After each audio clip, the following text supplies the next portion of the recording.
The year is 1931. A young German man, a veritable Indiana Jones no less, is looking around the ruins of the Château de Montségur in the French Pyrenees. He knows that in 1244 the castle was stormed by Catholic forces. A siege lasted for 9 long months, in which 10,000 troops went up against 100 Cathar fighters and a number of civilians. There were some pacifists too, but those guys were not exactly effective in a scrap. The Cathars lost, and after being told to renounce their faith, around 220 refused. Each one of them was burned alive on a raging bonfire. As the flames tickled the clouds in the sky above, the sounds of the screams filled the air. Some of the fighters escaped through a forest. One of them was clutching the Holy Grail. What you just heard is a true story, although that last bit about some escaping with the Holy Grail is what you might call an add-on. It might not be true. The rest is, though. The Cathars were a kind of spiritual reformists in medieval Europe. They called themselves the Good Christians, and as you'd expect, the Catholic Church was hardly very tolerant of people claiming their sort of Christianity was better than theirs. The Cathars were persecuted, hunted, and tortured by ruthless inquisitors. One of the main reasons they were burned en masse on that great big fire was that they had killed around 50 inquisitors not long before. Many centuries later, a handful of writers started saying that the ones that had escaped that day left with documents containing esoteric writings. They also said that one of those Cathars took the Holy Grail. This brings us back to the young German guy that rooted through the ruins in 1931. His name was Otto Rahn. He was absolutely obsessed with the legend of the Holy Grail. He'd studied medieval history and taken a degree in philology, so he'd read all those old writings about the Grail. Then, when he'd finished his search of the castle, he wrote the book Crusade Against the Grail.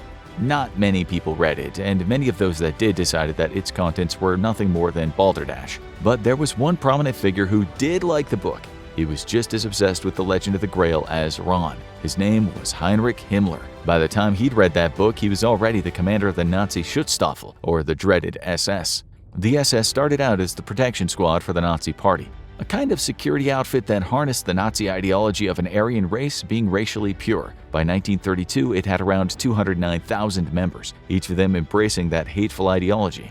Their solution to the so-called Jewish problem was to annihilate European Jews, which, as you know, became the Holocaust. Himmler, who was fascinated with the legends of the occult and had a thing for ancient German Teutonic knights, as well as the legend of King Arthur, he wanted to surround himself with a select group of men who were supposed to be noble, brave, and loyal. Yes, these are the men that killed little children, but we won't get into that today. All you need to know is that to Himmler and Hitler, the idea of a noble race living in past centuries tickled their warped fancies. This is why in 1934 Himmler set up a kind of home for the elites at Wewelsburg Castle near Paderborn in Germany.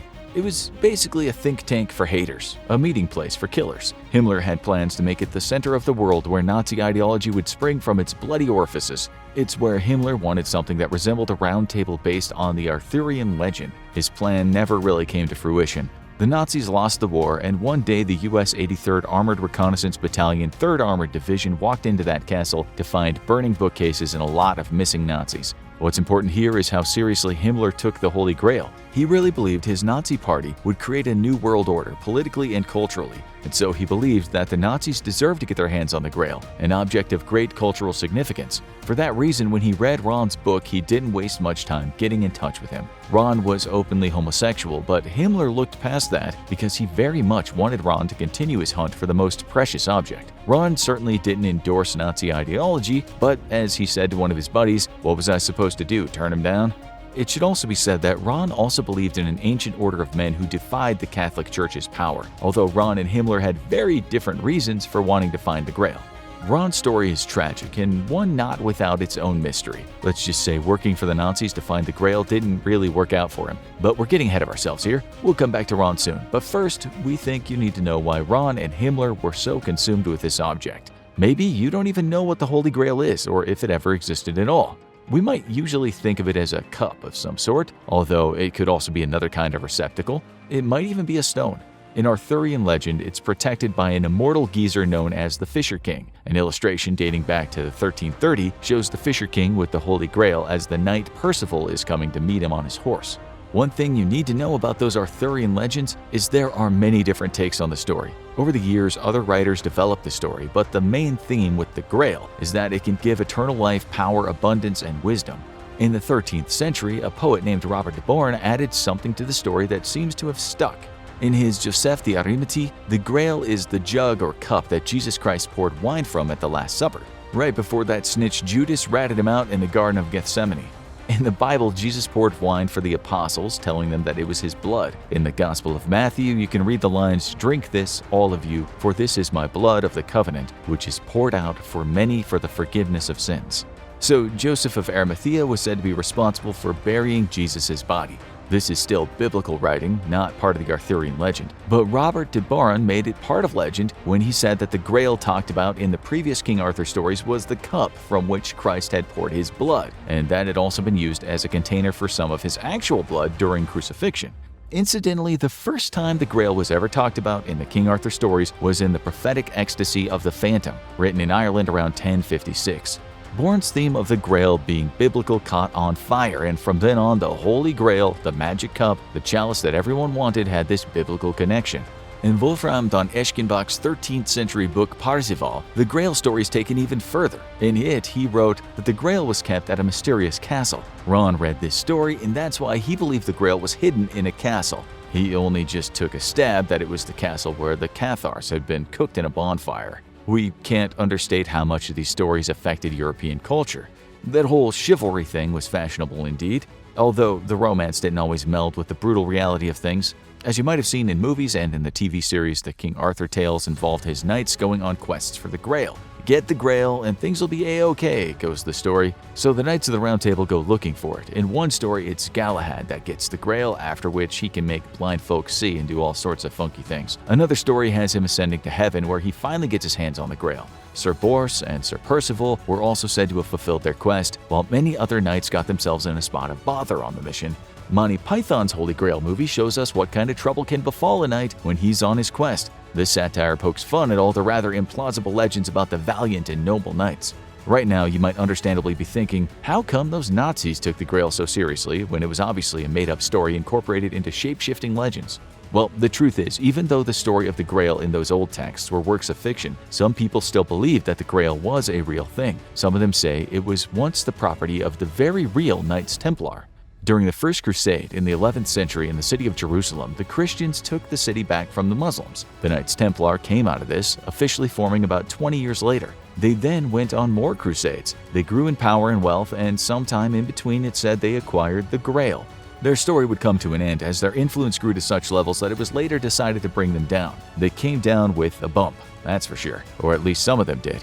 We should also point out that prior to the Arthurian legends, there were stories about magical cups or dishes or even cauldrons, which crossed different cultures and times, but the Grail we are talking about today is the one which features in the Arthurian legends and the one which held Christ's blood.